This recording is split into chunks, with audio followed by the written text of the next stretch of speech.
I thought the camping trip would be a perfect time to spend with my friends. Me, Anthony, Liam, and Matt deep in the woods, far from the noise of the city.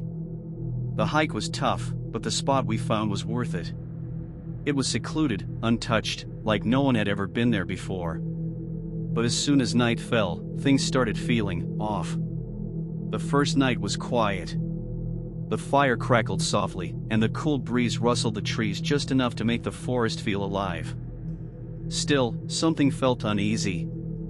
I couldn't quite place it, but it was there, like someone else was present at the site too. As we just set the tent up, I tried to sleep, but it was impossible. I lay there in my tent, staring at the dark, when I heard it, a sound, faint but clear. At first, I thought it was just the wind, maybe a branch knocking against something. But the sound didn't match the rhythm of nature. It was deliberate, slow, and steady. I unzipped my tent and stepped out, my breath visible in the cold night air. The fire had nearly burned out, casting long shadows that twisted around the trees. I glanced at the others. Their tents were still and quiet, no one else seemed to hear it. The tapping was louder now. It was coming from the direction of that old, hollow tree we'd seen earlier. Liam woke up and I mentioned the sounds I had been hearing. He paused to hear and then we both heard it. We thought it was just our other friends Anthony and Matt playing a prank, so then I yelled, "Stop it y'all, I am trying to sleep." But then no response.